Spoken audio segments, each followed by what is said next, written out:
To Easter continues. We've got our own little Easter bunnies here this morning. We want to make sure that you're ready as well. So this morning, author and lifestyle expert Ava Uppal here with her daughter Zoya. Good to have you guys. As always, you've got some fun and easy DIY Easter treats for us this morning. Absolutely. Thank you for having us. Course. So excited to share some joy here. So we have 4 different DIY ideas. Okay. And Zoya got her magic wand. Look at how cute is this whisk. Cute. It's a carrot.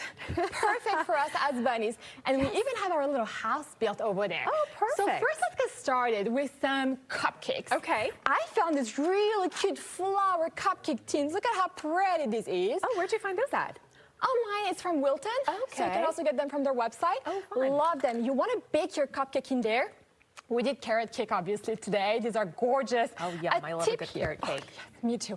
It's the season of carrot cake.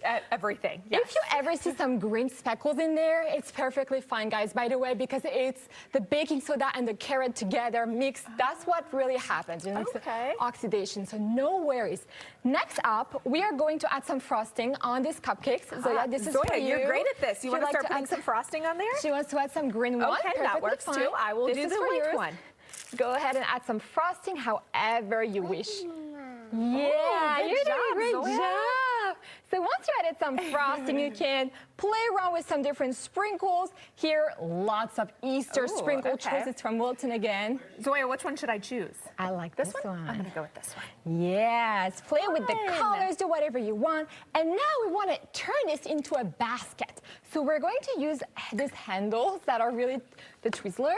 Okay. Grab one. This is interesting. Yes, and you want to press that inside on the cupcake, on your frosting, press down the sides, and ta-da!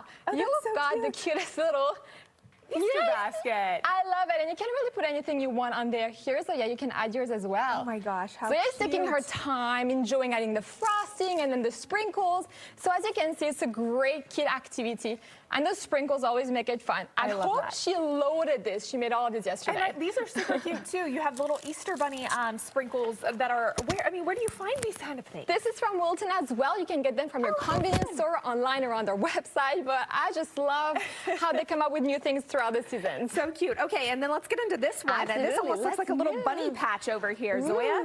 Did you do the grass on this one? Because you already did the grass over there. Are you the grass expert, Zoya? Isn't she so good at making grass? Here, Zoya, could you please show us how to add some grass? So this is a brownie, guys. It's Easter garden brownie. And you're going to just add your brownie on a table and get some green frosting into a piping bag that has a grass tip on. And just press down on your brownie, and that will give you a beautiful grass shape. Go ahead. And this looks super easy. Like if you're hosting a party, got a lot of kids coming over, you've got a big plate of brownies here, and it still looks festive and cute, right? Yes, it's a great activity that they can then enjoy. I love this for tea parties. And look at this cute little carrot icing and more bunnies here. You can just very love them inside. We're loving it. So cute. And you can add some sprinkles or some Easter eggs here to just be in the theme. This is delicious, by the way. This recipe is from my cookbook, Baking Memories, which is right here. Perfect. Okay. And by the way, my cookbook is now available in Prince William County Libraries. Oh my gosh, Super really? excited, yes. Congratulations. Very That's proud here in the DMV area, yeah. Oh, we love to see that, Ava. Okay, what is this little, you've got like a mold here. Is this for, what do you do with this? Yeah, so for this one, we did some Easter eggs. And then you can use this beautiful mold right here. I got it online as well. You can bake a cake inside. You can add some chocolate inside and just unmold it. And then after you do that, you can just, decorate it, add some sprinkles as well. Let me ask you about this. I've seen people do where you would put like chocolate on the inside, freeze them both, and then like put them together, and you could kind of make like an Easter egg, right? Yes, absolutely. Or what you can do right now, Zoya is showing you, is you can add the frosting directly inside the mold. And you can add, it will become beautiful once you put it in the freezer because it will set and you can unmold it. And that will become your egg that you can eat. Yes, you can add some sprinkles as well on it. So this is a great little activity you can do as well with your kids, your family, and enjoy at the end. Okay, let's get lastly to this little house we've got going on here. What are we building here? So this one. This is like a take on a gingerbread house, but an Easter bunny house. Yes. We'll go with that.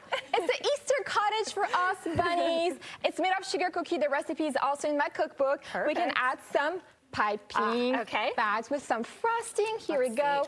And here you can have fun with really doing any design you want on your kind of a gingerbread house, but really for Easter. This is fun. Yeah, and you can add these beautiful butterflies that are made of wafer papers. Oh my I got them gosh. online as well.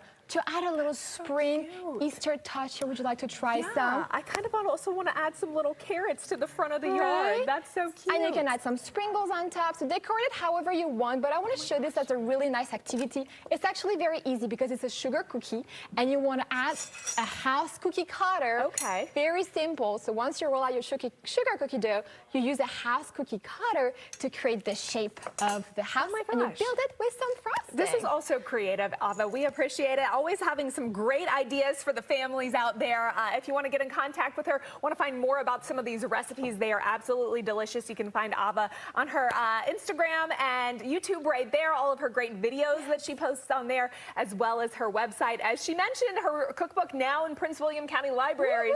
So if you want to take a quick peek at that, head out to the library as well.